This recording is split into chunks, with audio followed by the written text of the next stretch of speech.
বাবা মা আত্মীয়স্বজন আজ শোকে কাতর। বন্ধুমহলে একটি শব্দই ভাসছে, রুমাল নাই। সৌদি যাওয়ার বাহানায় কে জানতো রুমাল এভাবে চলে যাবে। মোটরসাইকেল দুর্ঘটনায় কেড়ে নিল দক্ষিণ তারাবনিয়ার আরও একটি তাজা প্রাণ। দক্ষিণ তারাবনিয়া ইউনিয়নের চেয়ারম্যান শাহজালাল মালের ভাতিজা ও মিন্টু মালের বড় ছেলে রুমাল মোটরসাইকেল দুর্ঘটনায় মারাত্মকভাবে আহত হয়ে গত বৃহস্পতিবার হাসপাতালে ভর্তি হয়। দুর্ঘটনার ২৬ ঘন্টা পর শুক্রবার রাতে শেষ নিঃশ্বাস ত্যাগ করেন। গত বৃহস্পতিবার রুমাল ও তার ৩ বন্ধু জিহাদ তামিম সৌদি আরব যাওয়ার জন্য শরীয়তপুরে ফিঙ্গার দিতে যাওয়ার পথে চরমহিষখালী এলাকায় মোটরসাইকেলের মুখোমুখি সংঘর্ষে মারাত্মকভাবে আহত হয়। প্রথমে ভেদরগঞ্জ হাসপাতালে ভর্তি হয়। অবস্থার বেগতিক দেখে তাকে ঢাকার একটি হাসপাতালে ভর্তি করানো হয়। ২৬ ঘন্টা লাইফ সাপোর্টে থেকে অবশেষে মৃত্যুমুখে পতিত হয়। আজ ২৭ সেপ্টেম্বর সকাল ১০টায় তার জানাজা নামাজ মালবাজার কেন্দ্রীয় জামে মসজিদের মাঠে অনুষ্ঠিত হবে। আমরা ওইদিন ৩ জন ছিলাম হুন্ডাতে। আমি, রুমান মামা, তামিম। আমরা ফিঙ্গার দিয়ে যাইতে লাগছিলাম। ভিসার জন্য কাজ করছে, আমাদের ফিঙ্গারের জন্য যাইতে লাগছিলাম শরীয়তপুরে। তো যাওয়ার পথেই আমাদের সাথে এই ঘটনা আরকি। আমরা এক গাড়িতে ছিলাম ৩ জন, আর ওনার যে গাড়ির সাথে লাগছে ওই গাড়িতে ছিল তারা ২ জন ছিল। এই ঘটনা মহিষকান্দি মোড়ে। ফিঙ্গারের জন্য, ভিসার কাজে ফিঙ্গারের জন্য আমরা যাওয়ার জন্য আ না, রোমান মামা একটু দূরে গিয়েই পড়ছে। একটু দূরে পরে আমার পিছনে যে আসলে ও একটু দূরে গিয়ে পড়ছে। আমি গাড়ির কাছে পড়ছি আরকি। তার পাশে রাস্তার পাশে দোকান-টোকান ছিল। এলাকার মানুষজন আইসা তাড়াহুড়া করে দৌড় করে আইসা দইরা আমার ব্যবস্থা নিছে। বেদরগঞ্জ পরে দোষর লেগে অ্যাম্বুলেন্সের। শরীয়তপুর থেকে অ্যাম্বুলেন্স আসতে আমাদের ১-১.৫ ঘন্টা লাগিয়ে গেছে। অ্যাম্বুলেন্সটা যদি এখন থাকতো তাহলে তো রুমানের আরো তাড়াতাড়ি ব্যবস্থাটা করা যাইত ওর জন্য।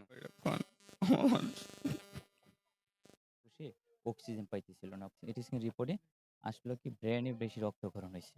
ব্রেইনে রক্তক্ষরণ হইছে আর ফুসফুসে রক্তক্ষরণ হইছে। রক্ত জমাট বাঁধছে ফুসফুসে। আর ওর ঘাড়ের রগগুলো ছিঁড়ে গেছে গা।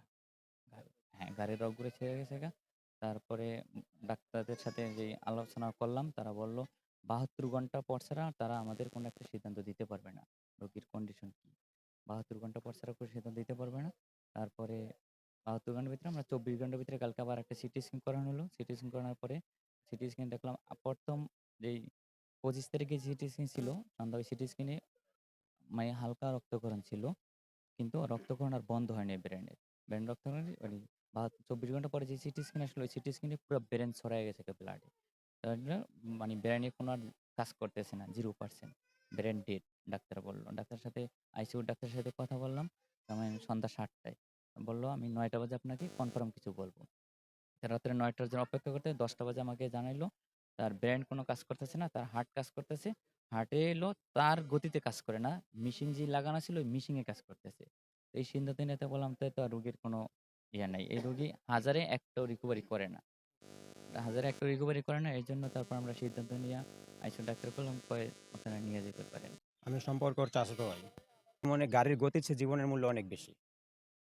অতএব যারা আমার সবার বাইক যারা চালায় তাদের কাছে বিনীত অনুরোধ, আপনারা গাড়ির গতি রোধ করে একটু গাড়িটা চালাবেন। একটি মানুষের সময়ের চেয়ে জীবনের মূল্য অনেক বেশি। ওর ২ ছেলে ১ মেয়ে ছিল। আজকে বড় ছেলেটা দুনিয়ার ত্যাগ করে চলে গেছে। তা আমরা আমরা আহ, ওদের আত্মার মাগফিরাত কামনা করি। আমরা চাই যে আসলে সকলের আইন শৃঙ্খলা রক্ষাকারী বাহিনী যারা আছে আসলে এরকম রোডের সাইডে একটা নসিমন একটা অটো রেখে দিলে অনেক সময় রাস্তা হইছে ১০ ফুট ১২ ফুট। তার উপর দিয়ে ৬ ফুট চইলা গেলে ওই রাস্তাতে অ্যাক্সিডেন্ট হবেই। তো এই সচেতনতা আমাদের আসলে আনতে হবে।